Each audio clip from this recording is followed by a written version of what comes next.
nós desde as 10h30. Nesse intervalo entre um culto e outro, há um movimento de oração aqui.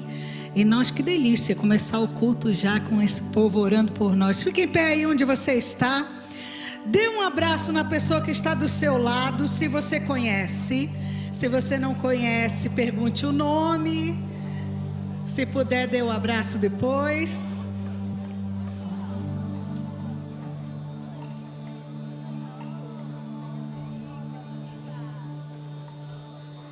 Maravilha, estarmos juntos aqui. Aumenta o motor dela. Pra que tá desligado.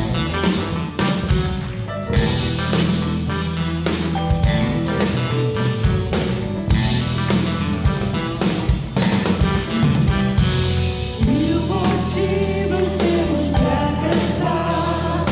Somos livres para te exaltar. Nova vida nós temos em Jesus.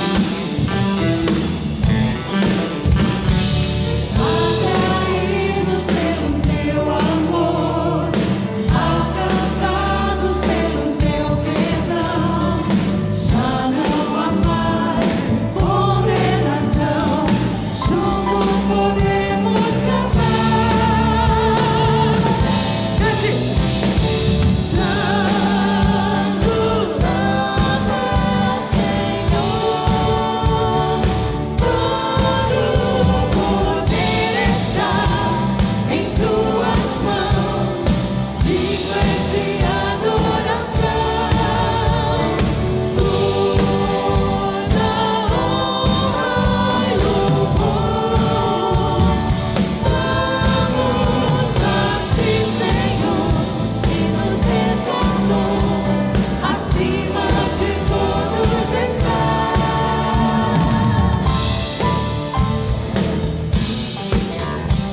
gostaria de conhecer os nossos visitantes. Se você é nosso visitante, erga a mão assim, bem alto, para a gente te reconhecer.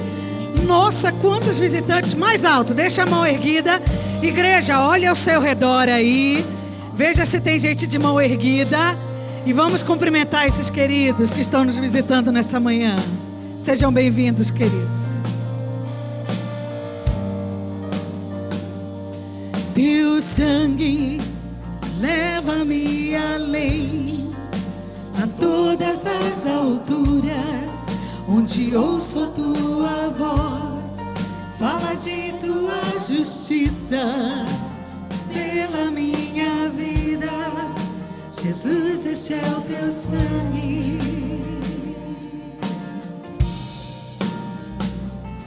Tua cruz mostra a tua graça, fala do amor do Pai, que prepara para nós um caminho onde posso me achegar somente pelo sangue. O que ele faz? Que nos lava dos pecados e nos traz restauração. Nada além do sangue, nada além do sangue de Jesus. A cruz de Jesus. Tua cruz mostra a tua graça, fala do amor do Pai, que prepara para nós um caminho para Ele, onde posso me achegar somente pelo sangue. E esse sangue nos lava de todos os pecados, que nos lava dos pecados e nos traz restauração. Nada além do sangue, nada além do sangue de Jesus,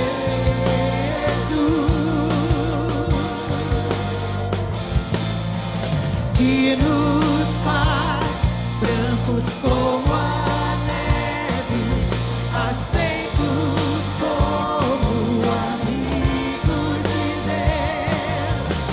Nada além do sangue, nada além do sangue de Jesus. Celebre a sua liberdade em Cristo. Declare: eu sou livre. Eu sou livre. Nada além do sangue, nada além do sangue de Jesus. Eu sou livre pelo sangue. Eu sou livre. Eu sou livre. Nada além do sangue, nada além do sangue de Jesus.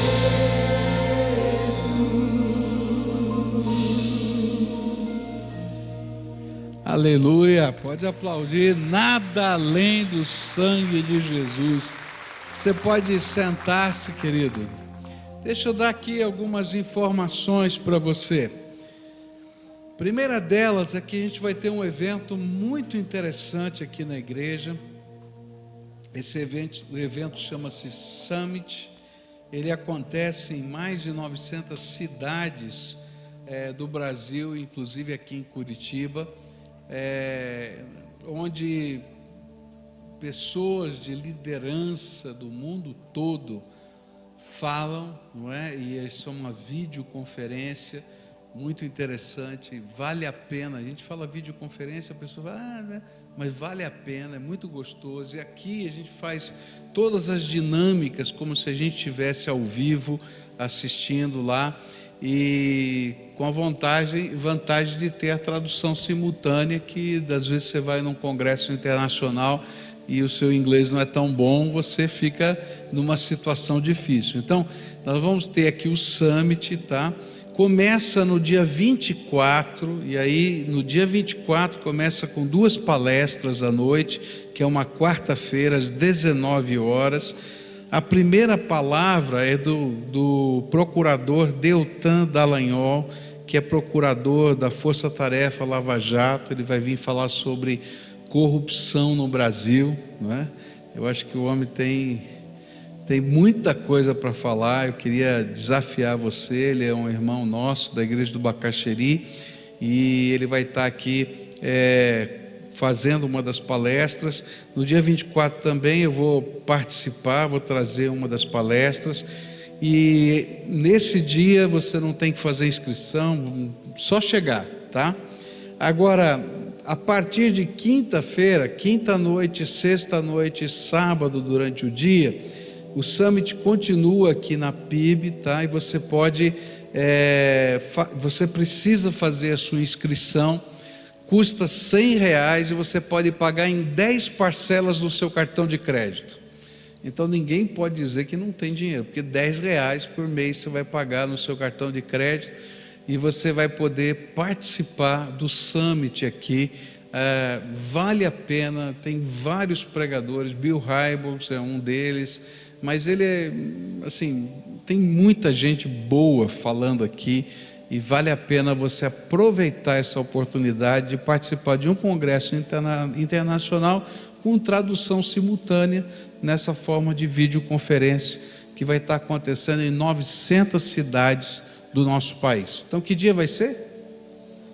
24, tá? Começa, não precisa pagar nada, fazer a inscrição, você tem um gostinho, e aí quinta à noite, sexta à noite, sábado durante o dia, a gente vai ter aqui o Summit. 2 livros que eu queria apresentar para você. Tânia, vem cá. Esse livrinho aqui eu acho muito interessante. Você já falou, estou muito ocupado? Já falou? Ou estou super ocupado? Né? E esse livro é muito interessante porque ele trata de princípios da palavra de Deus. Deixa eu ajeitar aqui para não ficar com luz. Princípios da palavra de Deus para gerenciamento do nosso tempo. O que a Bíblia fala sobre como a gente deve administrar o tempo. Esse outro livro aqui é Autoridade Espiritual. Vamos ver se sai aqui direitinho. Isso, assim é melhor. Autoridade Espiritual foi escrito pelo Igor, que hoje está fazendo seu doutorado na Inglaterra e foi pastor aqui da nossa igreja. E ele trata de um tema muito interessante: a quem você deve entregar a sua lealdade, não é? A sua fidelidade. Então, quando a gente lida com autoridade, a gente lida com muitas dinâmicas. Você tem o seu chefe, você tem a estrutura do governo, você tem uma série de autoridades sobre a sua vida, e ele trata sobre valores da palavra de Deus, sobre como a gente administra essas várias autoridades, como a gente organiza os valores da vida para lidar com isso. Então, 2 livros muito interessantes que eu queria indicar para vocês. Mas eu queria que você abrisse a sua Bíblia em Lucas capítulo 21, a partir do verso 1. E a gente vai ler um trechinho da palavra de Deus que nos ensina a respeito de dízimos e ofertas. A palavra do Senhor vai dizer em Lucas 21, a partir do verso 1. Jesus estava no pátio do templo, olhando o que estava acontecendo, e viu os ricos pondo dinheiro na caixa das ofertas. E viu também uma viúva pobre, que pôs ali 2 moedinhas de pouco valor. E então ele disse: eu afirmo a vocês que esta viúva pobre deu mais do que todos, porque os outros deram do que estava sobrando, porém ela, que é tão pobre, deu tudo o que tinha para viver. Eu gosto desse texto porque ele ensina alguns valores sobre aquilo que a gente vai praticar aqui com relação a dízimos e ofertas. A primeira coisa que a gente vai perceber nesse texto, que muita gente não gosta que a gente fala, é que Jesus estava prestando atenção no ofertório. Essa é uma coisa estranha, né? Jesus, diz a Bíblia que Jesus estava lá, né? E ele estava observando o que estava acontecendo naquele momento das ofertas. Tanto é que ele prestou atenção na oferta dos ricos, na oferta dos pobres e assim por diante.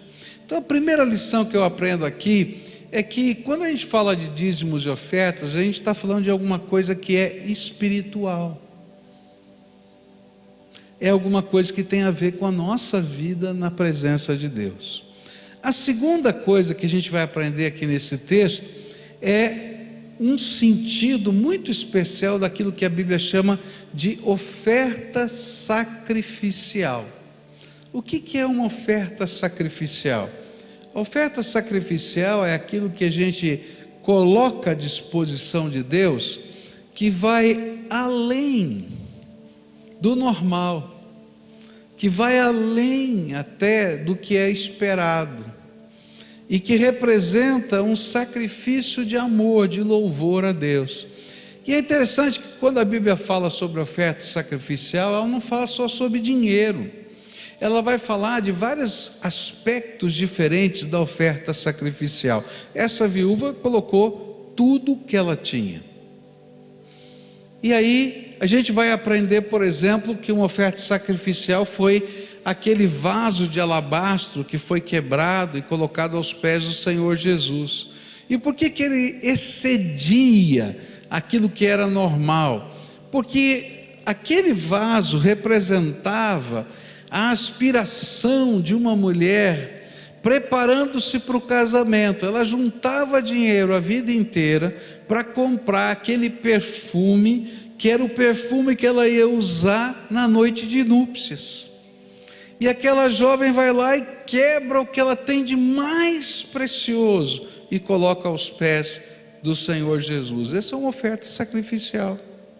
Outra figura de oferta sacrificial na Bíblia é aquela outra mulher que chora aos pés de Jesus, e quando ela vê que os pés de Jesus estão marcados pelas suas lágrimas, ninguém tinha lavado os pés de Jesus, então a poeira, quando você joga água na poeira e não lava, fica aquelas marquinhas. Ela, quando viu aquilo, ela desata os seus cabelos e enxuga os pés de Jesus. Desatar os cabelos naquela época, não é? Envolvia até o caráter da mulher. E ela estava colocando Jesus acima até da sua imagem pública. Oferta sacrificial é quando a gente coloca o Senhor em primeiro lugar, quando a gente diz que Ele é o Senhor da nossa vida, quando a gente o honra com aquilo que a gente tem, com aquilo que a gente não tem, e a gente exalta o nome do nosso Salvador. A gente vai aprender na palavra de Deus que Deus ama quem dá com alegria, e nesse propósito, nesse sentido é que vem a oferta.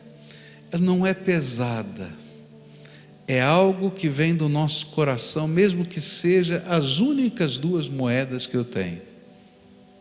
Está entendendo? E a gente faz isso com alegria, e Deus olha e diz: olha, essa é a maior oferta, aquilo que veio da alma, do coração, e que representa a nossa devoção. Eu acho que essa é a maior palavra, a nossa devoção ao Senhor Todo-Poderoso. Nessa manhã eu queria convidar você a participar conosco daqui a pouquinho dos dízimos e das ofertas, e vou pedir para você fazer uma oferta especial nessa manhã. Eu já falei para você que a gente vai ter que construir a saída lá nova de incêndio. Nós já recebemos uma oferta para essa construção de R$88 mil. Louvado seja Deus por isso. Foi uma família que ganhou uma demanda judicial e decidiu dar 50% da demanda judicial para essa obra.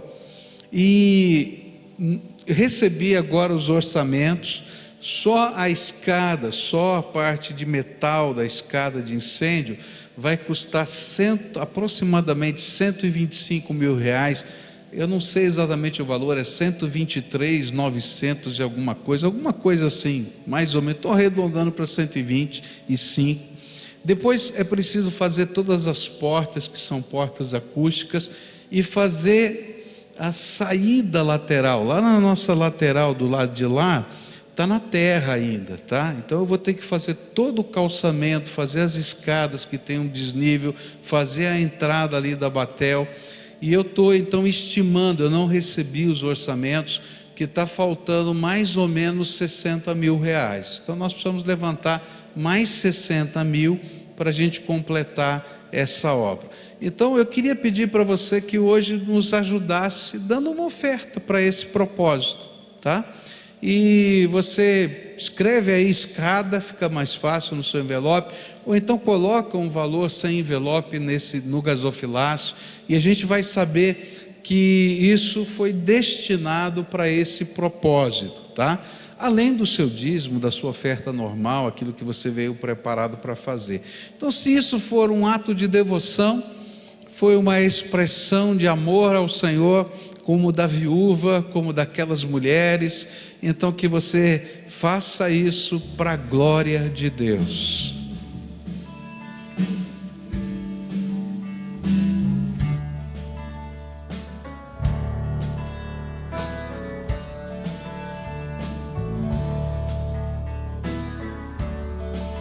Mil línguas eu queria ter pra entoar louvor, a glória, a graça e ao poder do meu Rei Redentor.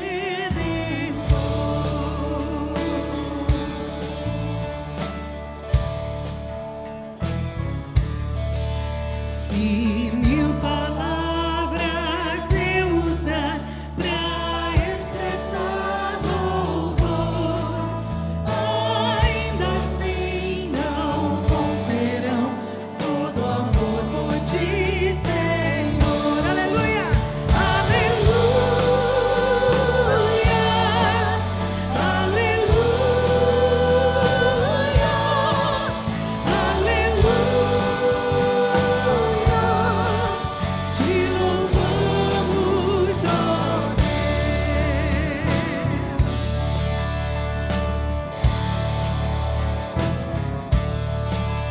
Mil dias nem verei passar ao ver meu Salvador,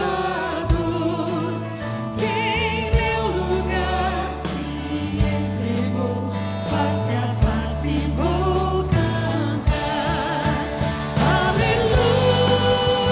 Aleluia, aleluia,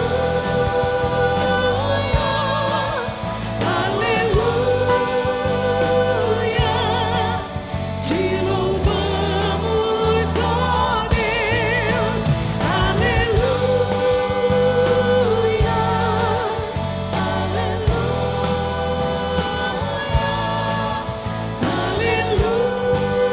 aleluia, te louvamos, ó Deus.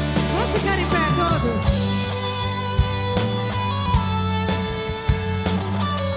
Obrigada, Deus, pelas ofertas e dízimos entregues ao Senhor nessa manhã. Multiplica e faz o que te apraz, Senhor. Em teu nome que nós pedimos. Diante do teu trono ali, com os santos cantarei. 1000 vezes mais, 1000 vezes sim, teu nome louvarei. Cante aleluia. Aleluia,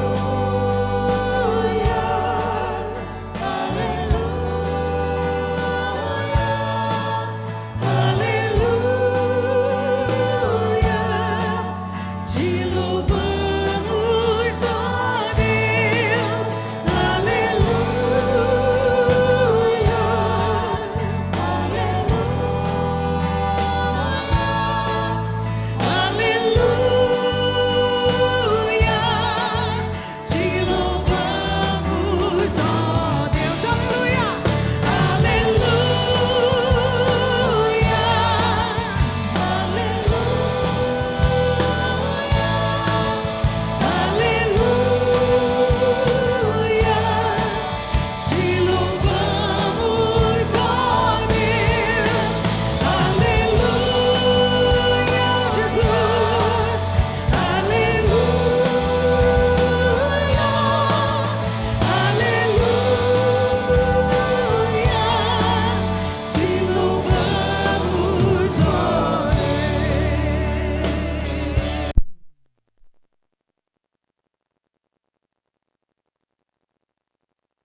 assim que ficamos quando estamos muito atribulados, né?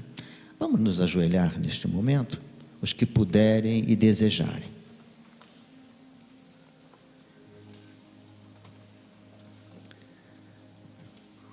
Na tua presença, Senhor, continuamos, porque não tem como sairmos da tua presença, Senhor. Teu Espírito Santo habita em nossas vidas, Senhor, e não temos como fugir. Se subirmos ao céu, o Senhor está. Se descermos ao mais profundo dos mares também. Se dissermos que há trevas, trevas e luz para o Senhor não faz diferença. O Senhor é Deus. E é por isso que nós te exaltamos, Deus, não só pelo que o Senhor faz, mas muito mais pelo que o Senhor é. Deus único, Deus poderoso, este Deus que impactou Nabucodonosor quando viu aqueles 3 homens, mais o Senhor andando naquela fornalha, a boca dos leões fechada lá na cova. Ah, Senhor, tu nunca mudou, tu és o mesmo, Senhor. Nós é que mudamos, nós é que perdemos o foco, como foi a mensagem de manhã e será agora. Como precisamos olhar para o Senhor, autor e consumador da nossa fé. Sê com cada coração aqui nesta manhã. O Senhor sabe que cada um traz a sua luta, a sua batalha, a sua dificuldade. Visita cada coração, Senhor.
Senhor o visite da mesma forma, de uma maneira muito especial. Usa teu servo que vai falar-nos nesta hora, Pai. Continua a usá-lo na unção, no poder do teu Santo Espírito. Assim oramos, assim clamamos, ó Deus, em o nome de Jesus. Amém, Senhor. Amém. Você fica em pé e nós vamos adorar o Senhor juntos.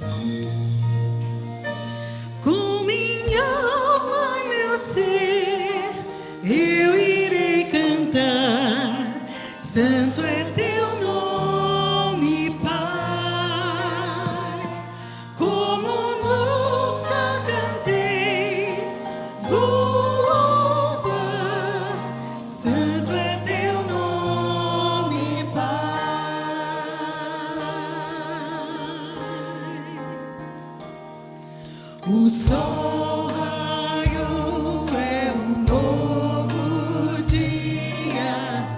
Tua canção eu vou cantar. E seja o que for que comigo aconteça, vou estar cantando quando o sol se for. Com todo o seu ser, com minha alma e meu ser, eu irei cantar. Santo é teu nome, Pai.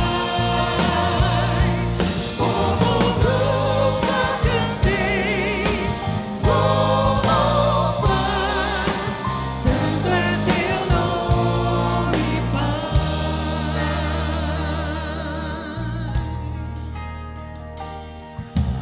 Deus de amor e misericórdia,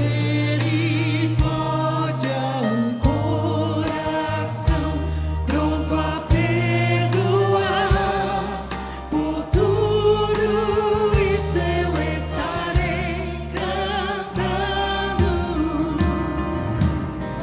10.000 razões eu posso encontrar. 10.000 é pouco. Com minha alma e meu ser, eu irei cantar. Santo é teu nome, Pai.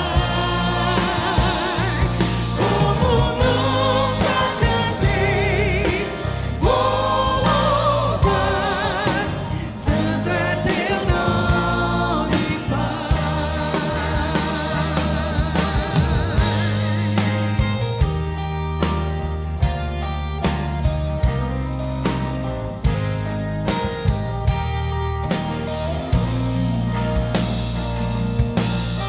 Eu posso todas as coisas naquele que me fortalece.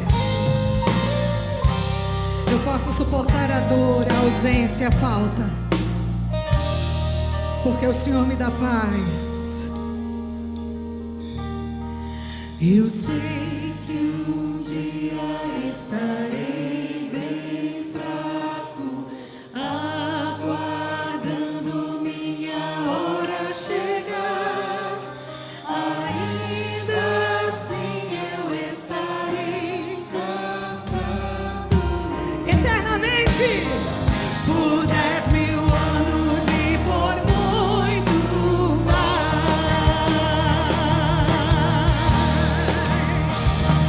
Com minha alma e meu ser, eu irei cantar.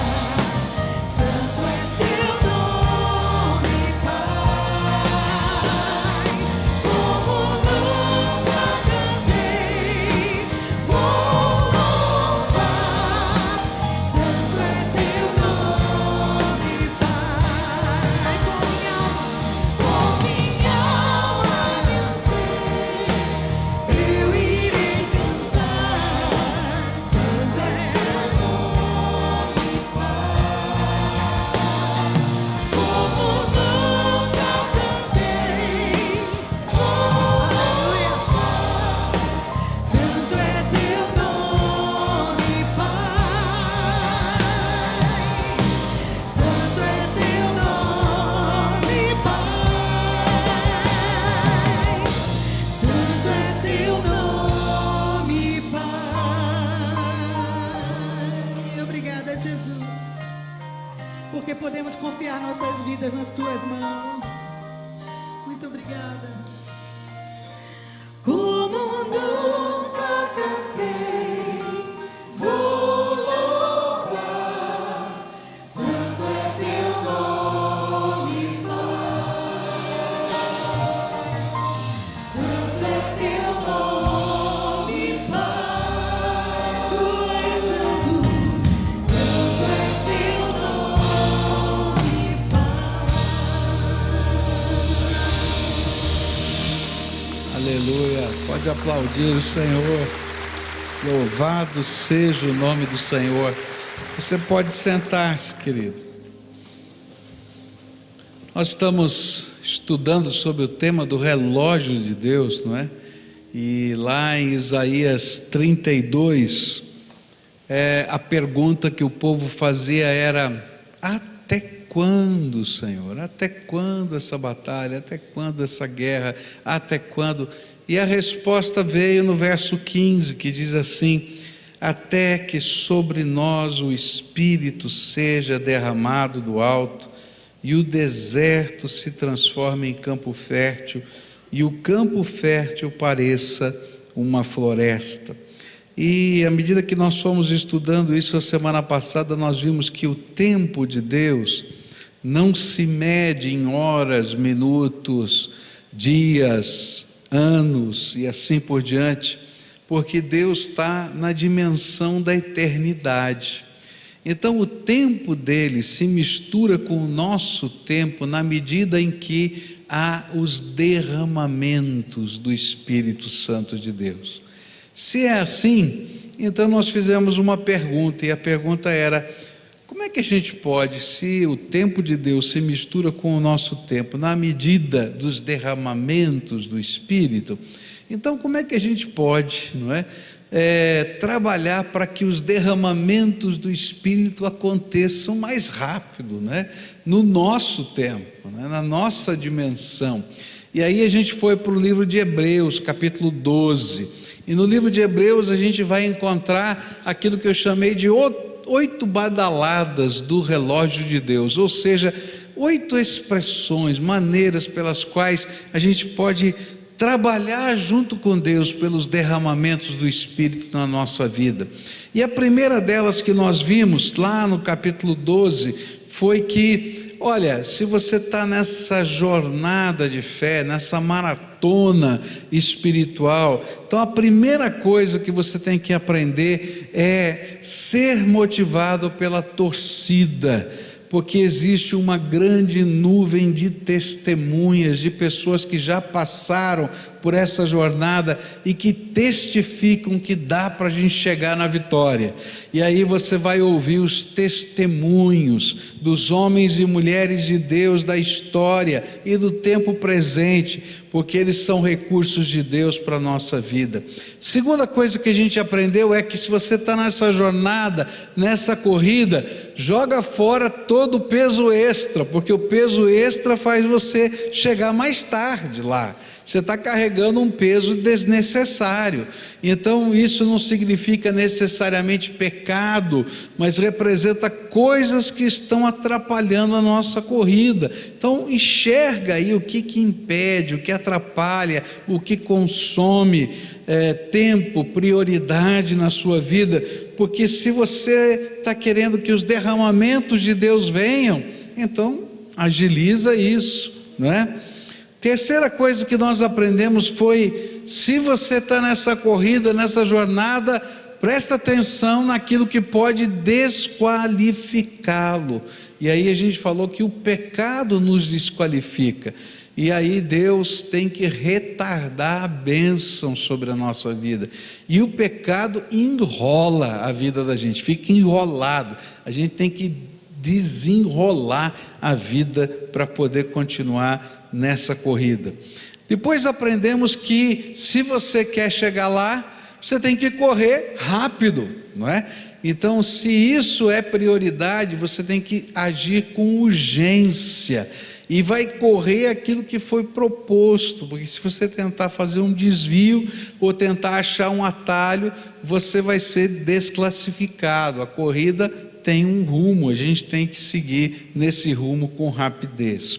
Mas nessa manhã eu queria voltar a esse tema, olhando para os versículos 2 e 3 de Hebreus 12, onde a palavra de Deus diz assim: tendo os olhos fitos em Jesus, autor e consumador da nossa fé, ele, pela alegria que lhe fora proposta, suportou a cruz, desprezando a vergonha, e assentou-se à direita do trono de Deus.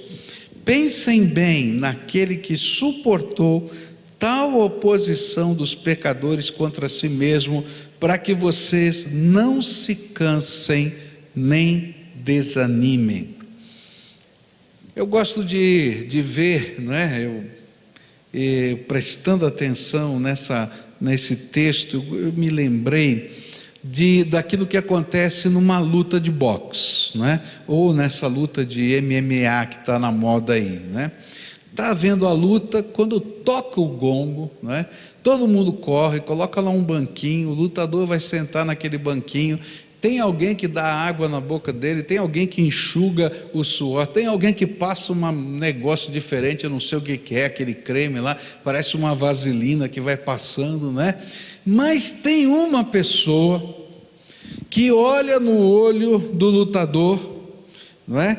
E começa a dizer: escuta, você tem que lutar desse jeito, tem que lutar daquele jeito. E se a pessoa baixa a cabeça, ele vai lá e diz: olha para mim aqui, levanta a cabeça, e tal, e tal, e tal. Quem é esse aí? É o técnico, não é? E uma das coisas que a gente vai aprender aqui, que Jesus vai nos ensinar, e que o autor de Hebreus está falando para a gente, é: se você quer chegar no final, quer ser vitorioso, tá? Não tire os olhos do técnico. E ele vai dizer quem é o técnico. Quem é o técnico? Jesus. Fitando os olhos em Jesus, autor e consumador da nossa fé, é que a gente vai chegar lá no final. E é interessante que no final desse texto ele vai dizer para a gente que uma das razões porque eu não posso tirar os olhos do Senhor Jesus é que quando a gente tira os olhos dele, a gente desanima. E lá no finalzinho do versículo 3, 2 e 3, né, a gente vai ver isso: para que vocês não desanimem. Quantos têm mais de 10 anos aqui de vida cristã? Levanta a mão, quero ver. Tem bastante gente, tá? Então, se você tem mais de 10 anos, muito provavelmente já aconteceu isso com você, de você olhar para um irmão da igreja, não é? E ficar escandalizado, ficar chateado, ficar magoado e ter vontade de desistir. Não é verdade o que eu estou falando? Quantas pessoas já aconteceu isso na sua vida? Levanta a mão. Tem bastante gente. Porque quando a gente para de olhar para Jesus e a gente olha para qualquer outra pessoa, a gente vai desanimar. Eu me lembro do Dr. Shed, ele contou essa ilustração para a gente. Um dia ele estava indo para pregar, pegou um ônibus, né, para fazer uma viagem, sentou-se do lado dele um senhor, e olhou para ele e disse: o senhor é o Dr. Shed? Ele falou: sou sim, tal. E aí começaram a conversar, e o Dr. Shed falou: de que igreja você é? Ele disse: não sou de nenhuma, não sou mais crente, deixei de ser crente. E ele falou: mas por que você deixou de ser crente? Eu tive um período difícil na minha vida, fiquei doente, ninguém foi me visitar, e aí eu decidi que eu não vou ser mais crente. E aí o Dr. Shed olhou para ele e disse assim: que pena, né? Que pena que você não entendeu, primeiro, que você serve a Jesus e que você deixou a casa dele. Segundo, que ele prometeu: eis que estou convosco todos os dias até a consumação dos séculos. Por isso, mesmo que ninguém tivesse ido lá, Jesus estava com você. É interessante porque quando a gente olha para pessoas, quando a gente olha para coisas, quando a gente olha para circunstâncias, quando a gente olha para problemas, quando a gente olha para situações da nossa vida, a gente pode desanimar. Mas quando a gente olha para Jesus e a gente tem o foco nele, a gente consegue continuar caminhando. Por isso o autor de Hebreus vai dizer assim: coloca o seu olho em Jesus, não tira o teu olho de Jesus, porque Ele é o autor e consumador da sua fé. Todos nós aqui temos habilidades diferentes, há coisas na nossa vida que a gente consegue lidar bem, que a gente vai passar tranquilo. Eu conheço gente que diz assim: olha, eu não fico preocupado com grana não, eu não perco sono com isso. Você conhece gente assim? Agora eu conheço gente que quando dá um probleminha nessa área, né, vira uma confusão. Eu conheço gente que até separou no casamento por causa disso. É verdade o que eu estou falando? Tem coisas que são fáceis para a gente lidar, mas tem coisas que são complicadas para a gente lidar, e se a gente foca nas coisas que a gente não sabe lidar e tira o olho do Senhor Jesus, a gente vai se desesperar. Isso aconteceu com o apóstolo Pedro, lembra da história? Jesus disse para ele: quer andar sobre a água? Olha para mim, vem para cá. E ele sai andando, mas a Bíblia diz que tem um momento que ele começa a prestar atenção no quê? No vento, no mar, e o que acontece com ele? Afunda. Tirou o olho de Jesus. A Bíblia vai dizer que o apóstolo Paulo, lá em 2 Coríntios, passou por uma batalha tão grande, que ele chegou a desesperar-se da vida. Queridos, todos nós passamos por momentos na nossa vida em que a gente não sabe lidar, que a gente não tem estrutura para lidar, e é nessa hora, mais do que nunca, que a gente não pode tirar os olhos do Senhor Jesus. Por quê? E aí o autor de Hebreus vai tentando ensinar isso para a gente. Ele vai dizer para a gente que Jesus é o único que nos conduz à vitória. Se eu estiver olhando para o lado, se eu estiver olhando para frente, se eu estiver olhando para pessoas, se eu estiver olhando para instituições, se eu estiver olhando até para o homem de Deus, eles não têm poder de nos levar à vitória. O único que pode nos levar à vitória é Jesus. Então olha para Ele. A segunda coisa que o autor de Hebreus vai dizer para a gente é que Jesus é o único que pode derramar sobre nós o seu Espírito Santo. Se o relógio de Deus funciona, e a medida do relógio de Deus são os derramares do Espírito Santo, então se eu tirar o olho de Jesus, não é? E Ele é o único que pode derramar o Espírito, então eu estou perdendo tempo. Olha só, palavra do Senhor Jesus lá em João 14, Ele vai dizer assim: não vos deixarei órfãos, derramarei sobre vós o outro Consolador, o Espírito Santo. Jesus é quem derrama o Espírito Santo. Ele disse: olha, vou dar a paz, não vou dar a paz como o mundo a dá, não fique com o seu coração turbado, preocupado. E ele diz assim: porque eu vou derramar o meu Espírito, o Consolador, o companheiro, que vai fazer você lembrar tudo quanto eu ensinei. E a gente vai ter discernimento no meio da batalha, porque o Espírito Santo está derramado sobre nós. Mas quem derrama o Espírito Santo é só Jesus.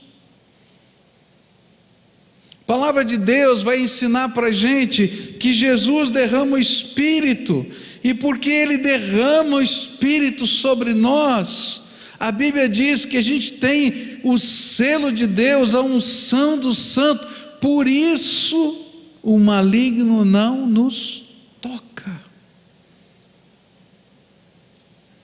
Eu preciso do derramar de Deus, do derramar do Espírito sobre a minha vida, mas a única pessoa que pode derramar o Espírito sobre nós é Jesus. Então não tira o olho de Jesus.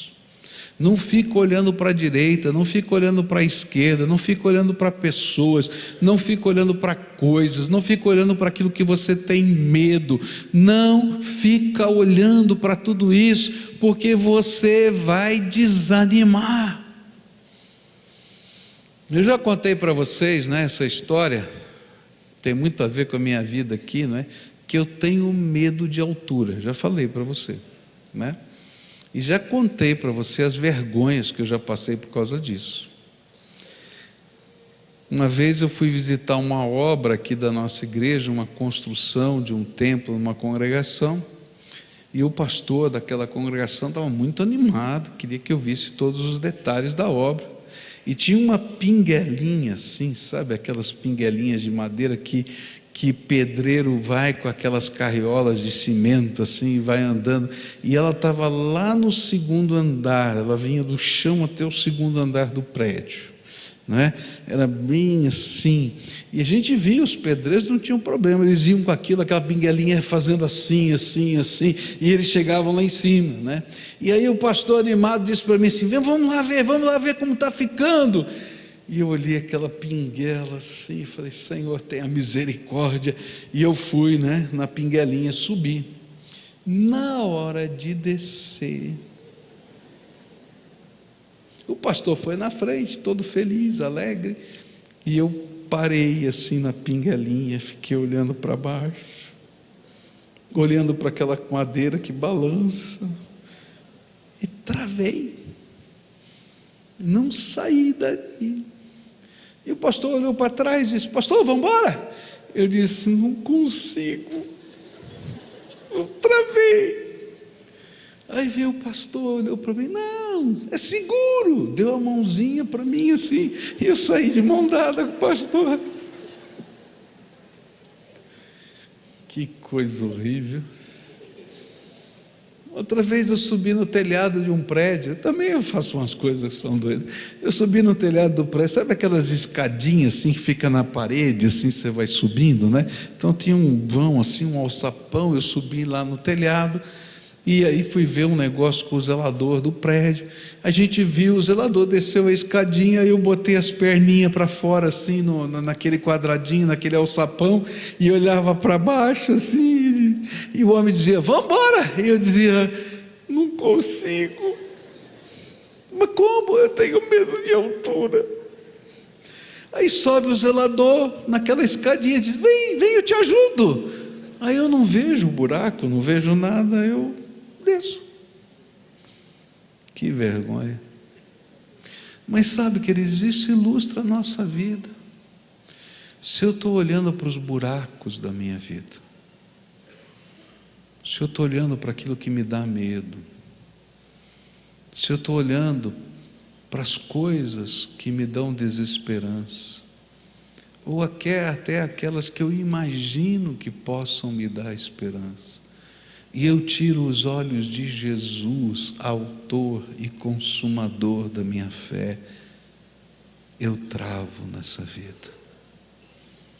Por isso o autor de Hebreus diz assim: não tira o olho do técnico, olha para Jesus, olha para Jesus, olha para Jesus, olha para Jesus.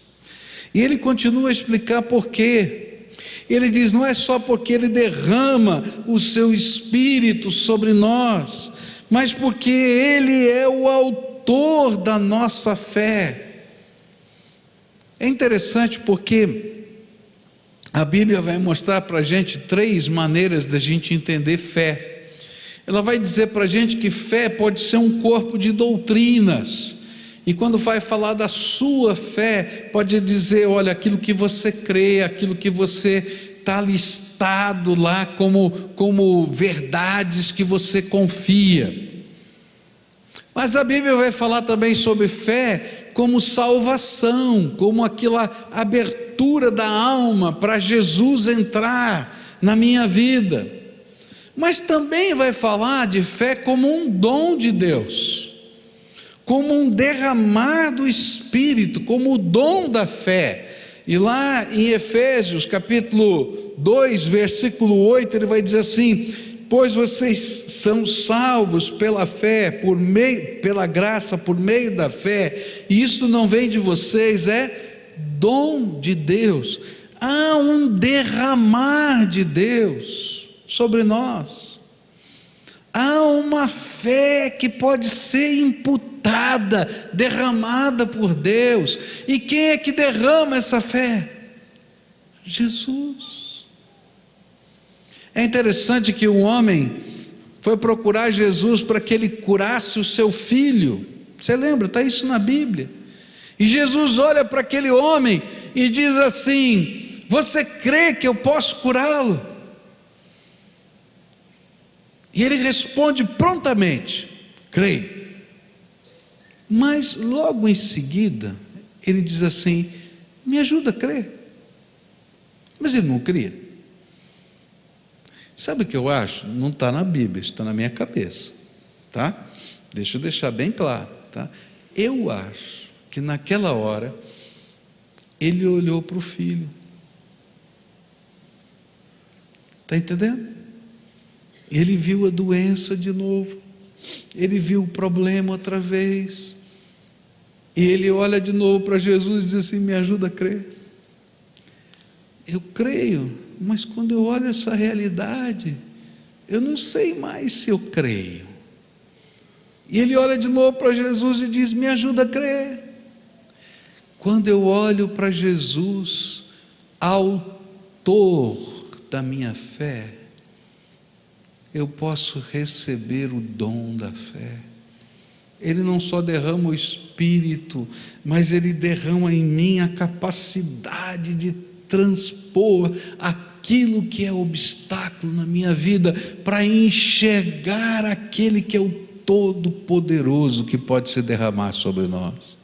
Por isso, o autor de Hebreus diz assim: olha para Jesus, porque Ele não só tem o poder de nos levar à vitória, Ele não só pode derramar o Espírito Santo, mas é Ele que derrama, é Ele que conquista, Ele que cria fé no nosso coração.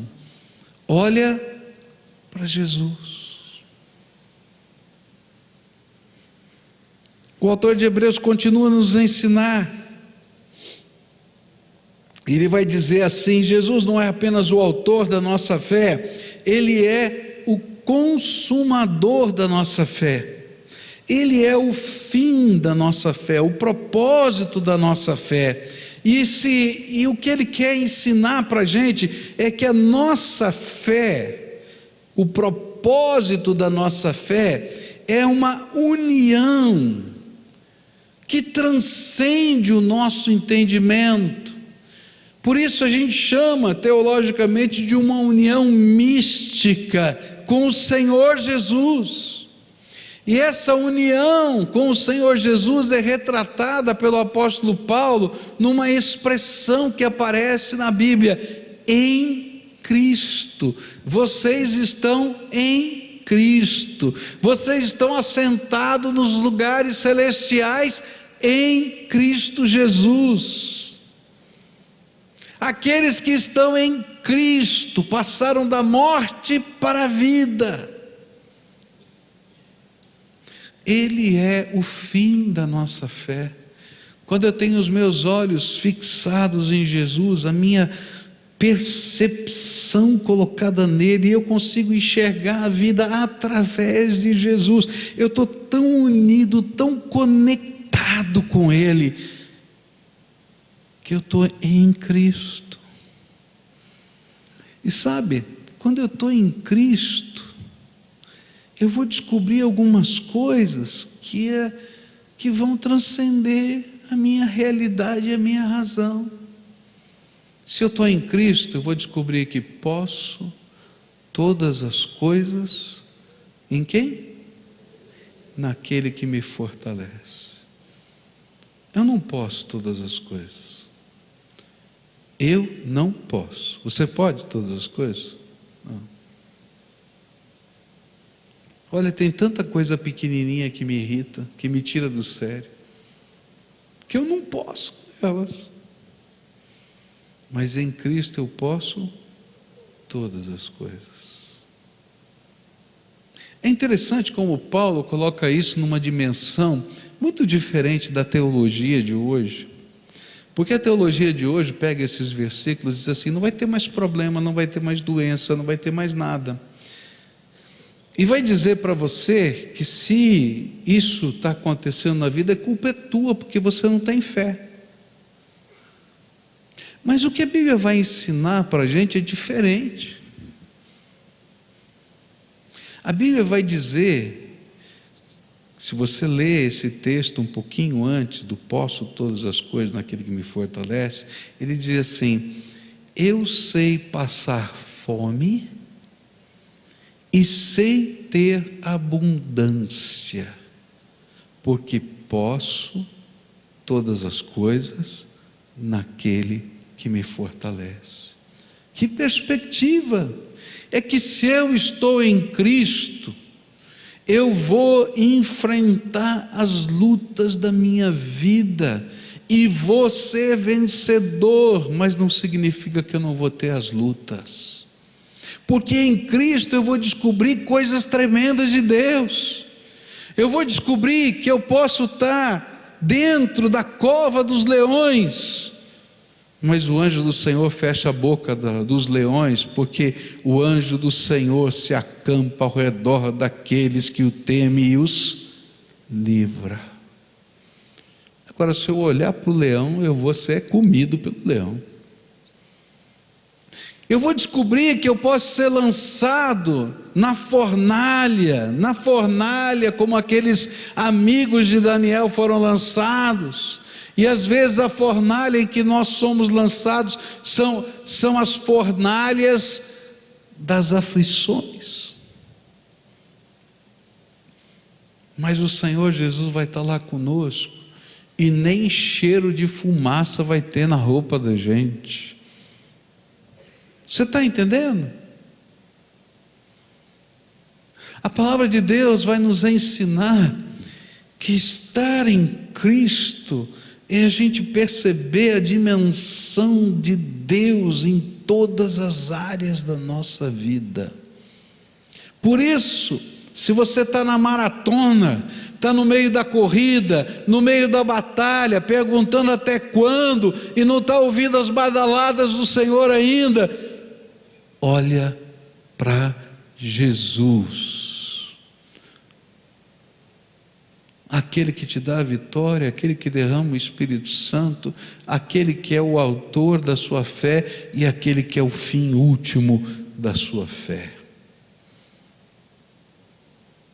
Pode olhar. O autor de Hebreus continua, e ele vai dizer assim para a gente, que eu posso olhar para Jesus, porque Ele é o meu maior modelo. E aí ele vai dizer o seguinte: olha, Ele não é uma pessoa que não conhece o que você está passando. E nos versículos seguintes ele vai dizer assim: olha, você ainda não enfrentou as batalhas da vida até o sangue, ou seja, você não morreu nas batalhas da vida, você está no meio da batalha. Agora, Jesus suportou a cruz e a vergonha da cruz. E a Bíblia vai dizer o seguinte: Ele suportou tudo isso e conseguiu vencer por causa da alegria que estava proposta. E se você ficar pensando, que alegria era essa? A dizer, não, é o céu. Ele já tinha o céu, Ele desceu de lá.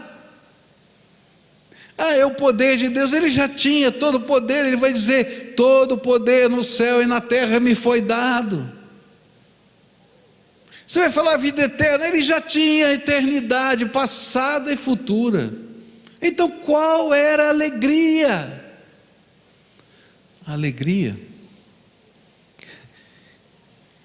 era que por causa da cruz Ele podia ter você e eu com Ele por toda a eternidade.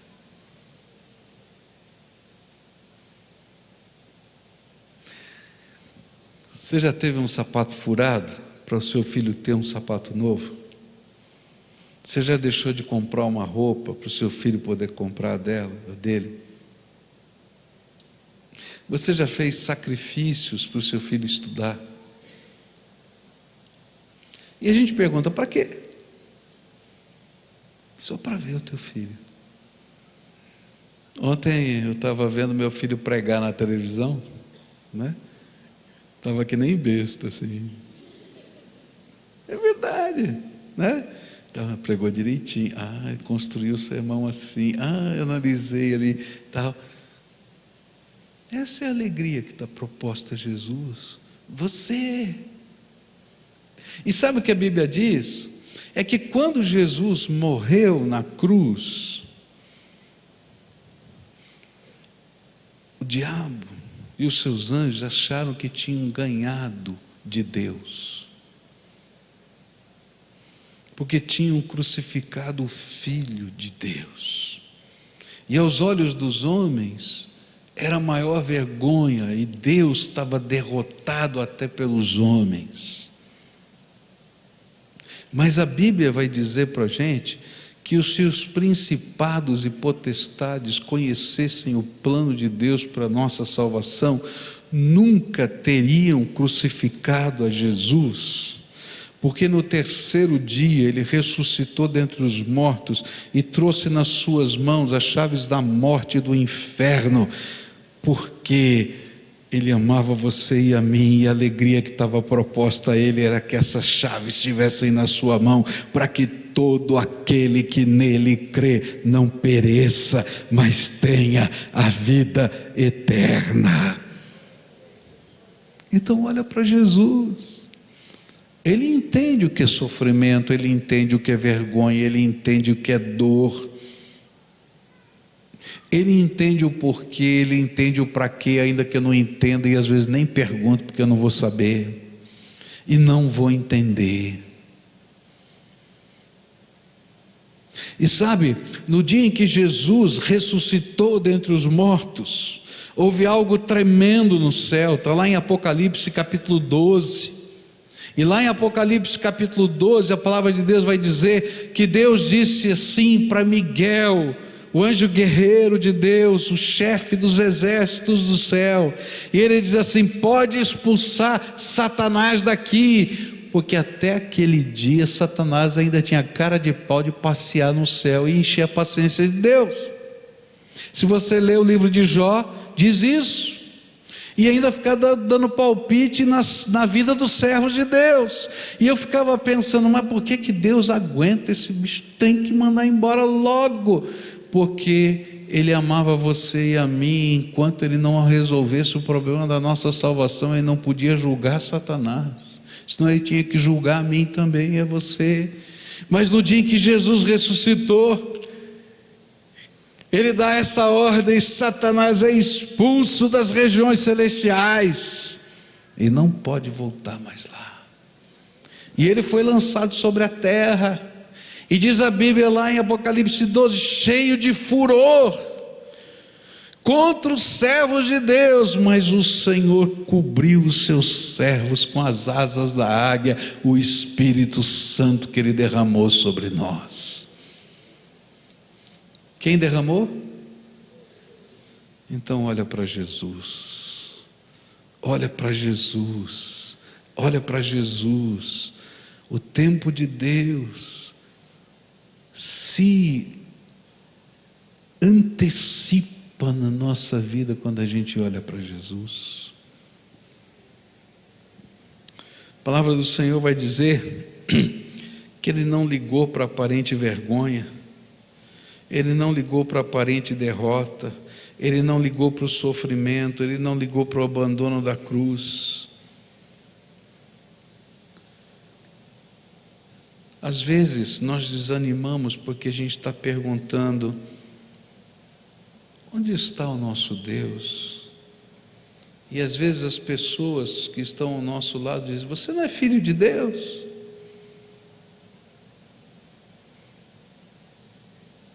Mas quando eu olho para Jesus, eu percebo que Ele está comigo todos os dias até a consumação dos séculos.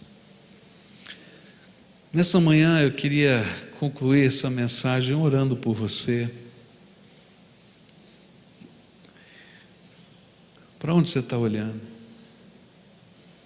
Se você estiver olhando para o buraco, você vai ficar travado que nem eu. Se você estiver olhando para a força das águas ao seu redor, Ou se você estiver prestando atenção no barulho do vento, você vai afundar na água, como Pedro afundou. Se você estiver olhando para a enfermidade, você vai perder a sua fé, como aquele pai daquele menino chega dizendo: eu creio. Mas quando ele olha para o lado, ele diz: ajuda-me a crer. Eu não sei para onde você está olhando, eu não sei o que está acontecendo na tua vida, eu não sei quais são as pressões, há coisas que você consegue lidar e tirar de letra, mas há outras que a gente não consegue. E se a gente ficar olhando para elas, a gente vai desfalecer. Em todo tempo eu preciso olhar para Jesus, mas especialmente nesse tempo eu só posso olhar para Jesus, autor e consumador da minha fé. Alguém que pode entender o que é luta, o que é sofrimento, o que é dor, o que é batalha, e que tem uma alegria proposta para nós. Por isso, nessa manhã eu queria orar por você, para que estas coisas que estão te impedindo de olhar para Jesus ficassem depositadas aos pés dele, e a gente pudesse colocar o foco da nossa visão naquele que pode nos conduzir à vitória. E eu vou pedir para você vir aqui na frente para a gente orar juntos, para concretizar e materializar a sua fé. E essa é uma razão muito simples, é que às vezes a gente é muito intimista, e quando a gente só olha para dentro da gente, por alguns segundos, a gente consegue olhar para Jesus. Mas se a gente só está aqui dentro da gente, daqui 10 segundos, daqui 1 minuto, daqui 1 hora, você vai olhar de novo para o buraco. E aí a gente tem que concretizar a nossa fé, dar passos concretos de fé, passos que depois a gente vai transformar em coisas concretas na vida da gente, no nosso momento de oração, na nossa hora de entrega e assim. Mas hoje você vai vir aqui à frente e tirar do intimismo do coração para dizer: olha, eu estou dando um passo de fé, estou concretizando a minha fé, eu estou olhando para Jesus, autor e consumador da nossa fé. Não é porque esse lugar é poderoso, porque esse pastor, nada, é para dizer: Jesus, eu quero olhar para o Senhor, me ajuda a crer. Eu quero voltar para casa e dizer: posso todas as coisas naquele que me fortalece. Eu quero entrar no meio da minha cova, lá onde estão os leões, e dizer: eu creio que os anjos do Senhor se acampam ao redor daqueles que o temem e os livra. Eu vou entrar na fornalha das minhas aflições e eu vou entender que o Senhor que está comigo todos os dias até a consumação dos séculos está aqui também, e nem cheiro de fumaça vai sobrar na minha roupa, porque Jesus é o Senhor da minha vida. Eu quero olhar para Jesus. Então, se você é essa pessoa a quem o Espírito Santo está falando agora, e você vai querer concretizar a sua fé ouvindo a voz de Deus, vai deixando o teu lugar, vem aqui para frente, eu quero orar por você, e você vai estar dando um passo de fé. Então, se você é essa pessoa, vem para cá em nome de Jesus, vem, o Senhor tem algo para fazer na sua vida, e a gente vai dar passos de fé, só isso, concretizar a fé, e dizer: Senhor, estou caminhando, anda comigo, e vou olhar para o Senhor, vou prestar atenção no Senhor, porque olhar para os lados tem me afundado, olhar para as pessoas tem me desanimado, olhar para aquilo que me dá medo me apavora. Eu vou olhar para o Senhor, porque o Senhor é que pode derramar o teu Espírito, o Senhor pode me conduzir, pode me levar até lá. E a gente vai buscar a face de Deus. Eu me lembro de uma canção antiga, né, que dizia assim: segura na mão de Deus e vai. O que a gente vai fazer é isso, é segurar na mão de Deus. A gente vai voltar para casa, vai encontrar o problema, mas a gente vai segurar na mão de Deus e enfrentar o problema. E Deus vai nos dar graça, misericórdia, e Ele vai nos ajudar a atravessar a tempestade, porque eis que estou convosco todos os dias, até a consumação dos séculos. Até quando eu não escuto, até quando eu não percebo, é promessa dele, Ele não mente, Ele vai estar do teu lado. E aí, pela fé, a gente segura na mão dele. E vou ficar prestando atenção, onde o Senhor for, eu vou atrás. E se eu olhar para Jesus? Vamos orar juntos? Primeira oração é a tua. Fala para o Senhor Jesus, para onde você está olhando, e onde está te dando medo, e o que é que está doendo no teu coração, o que é que tem desanimado você, coisas, pessoas, dificuldades, eu não sei o que, mas você está prestando atenção nisso, isso está te matando. Fala para Jesus: está me matando. E sabe, é realidade, não é mentira não, é concreto, está acontecendo de verdade. Então fala para o Senhor, fala, conta para Ele, põe para fora. Agora eu vou dizer para você, você vai levantar a cabeça e vai olhar só para Jesus, e você vai dizer: Senhor Jesus, eu estou aqui para olhar para o Senhor. Tu és o autor, Tu és o fim, o consumador da minha fé, e eu quero aprender a andar com o Senhor no meio dessa tempestade. Segura na minha mão, segura na minha mão, me ensina. Eu quero olhar só para o Senhor, eu quero olhar só para o Senhor, eu quero olhar só para o Senhor. Pai querido, em nome de Jesus, nós estamos na Tua presença. Tu és o autor e consumador da nossa fé. E nesta hora, Pai, eu quero te pedir: abre as janelas dos céus, porque só Tu podes derramar o Teu Espírito Santo. Então derrama o Teu Espírito sobre essas vidas.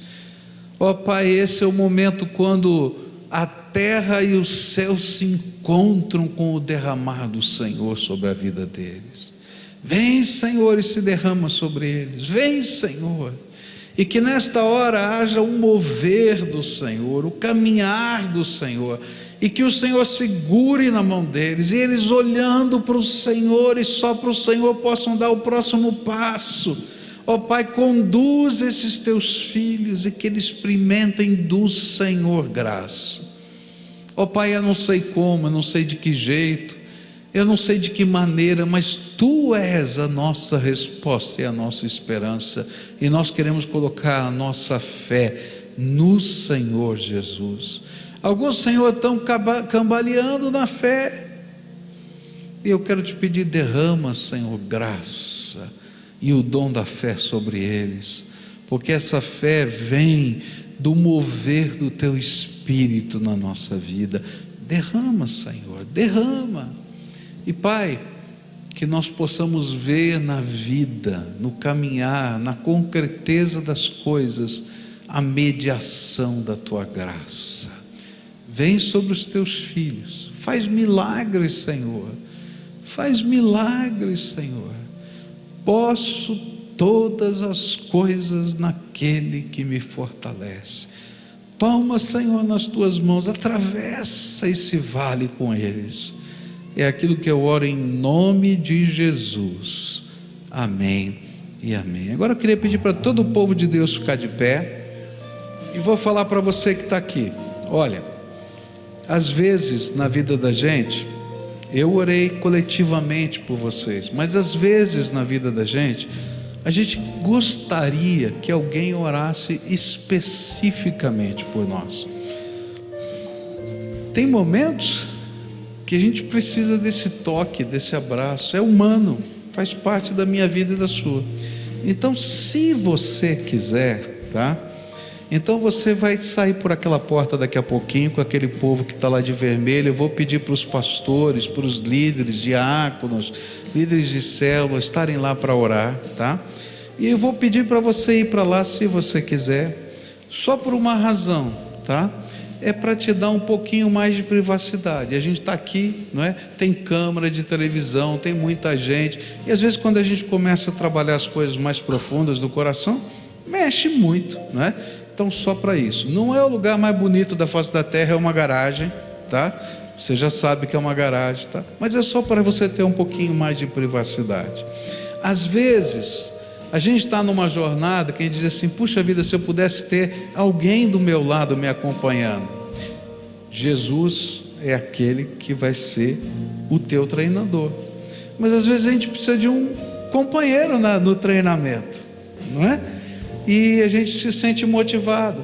Então o que a gente tem aqui é um programa chamado discipulado. O que é isso? É um homem que vai acompanhar um homem, é uma mulher que vai acompanhar a mulher na sua jornada de fé, tá? Hoje talvez você precisa de um companheiro assim. Amanhã você vai ser desafiado a ser companheiro de alguém, porque na vida espiritual é assim. A gente recebe hoje com a mão, aprende lições de Deus, e amanhã a gente oferece a outra mão e a gente vai servir. Quem vai acompanhar você? Homem, mulher, pecador, cheio de defeitos. A única coisa é que quem sabe já tenha passado por esse vale junto com como você está passando, e possa ser esse companheiro de fé. Se você desejar, tá?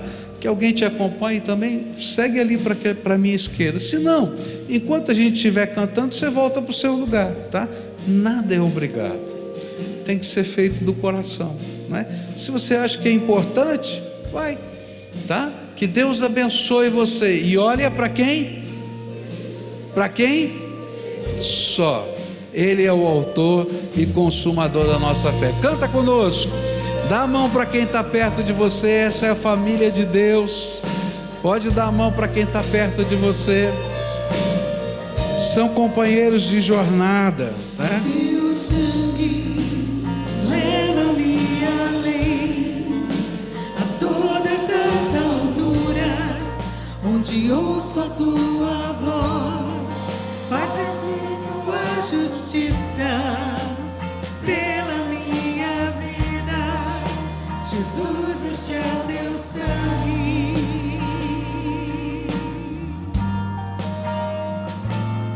Tua cruz mostra a tua graça, fala do amor do Pai, que prepara para nós um caminho para Ele, onde posso me achegar somente pelo sangue que nos lava dos pecados, que nos lava dos pecados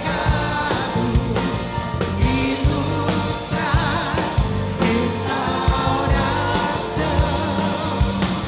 Nada além do sangue, nada além do sangue de Jesus.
Aleluia.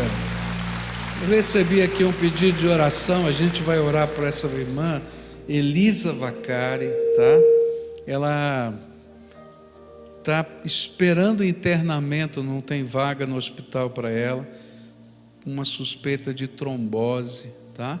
E a gente queria orar por ela. Vamos orar por isso? Você concorda? Né? Então levanta a tua mão para o céu. A Bíblia diz que a gente levanta as mãos diante do Senhor, não é? E se elas foram lavadas no sangue, né, elas representam a pureza da graça de Deus. Senhor, nós levantamos a nossa mão para o céu, não porque elas têm poder, as nossas mãos não têm poder, mas como símbolo da nossa fé. E nós te pedimos, visita a dona Elisa agora. Pai, o nosso desejo é que uma cura venha sobre ela, milagrosa, instantânea, vinda das tuas mãos. Mas se não é esse o teu caminho, prepara um lugar naquele hospital para ela, Senhor, e que ela possa ser tratada adequadamente. Põe a tua mão de poder sobre os seus familiares que estão aflitos, sobre aqueles, Senhor, que estão do seu lado agora, vivendo, Senhor, essa dificuldade tão grande no nosso país na área da saúde, onde não tem vaga nos hospitais, onde não tem lugar para atendimento, onde a gente vê a dignidade humana tão, Senhor, desqualificada. Põe a tua mão de poder, Senhor, põe a tua mão de poder e abre as portas, Senhor, nesta hora. E eu quero te pedir que o Senhor esteja com os teus filhos que vão para casa agora, que o Senhor os guarde na tua paz, que a alegria do teu amor esteja no coração deles, que o semblante deles seja transformado pela presença do Senhor. Mas eu quero te pedir que nas coisas concretas, em que eles estão, Senhor, enfrentando as batalhas, que o Senhor esteja com eles, lhes dando vitória. É aquilo que eu oro no nome de Jesus. Amém e amém. Vamos na paz e na graça do Senhor Jesus. Amém?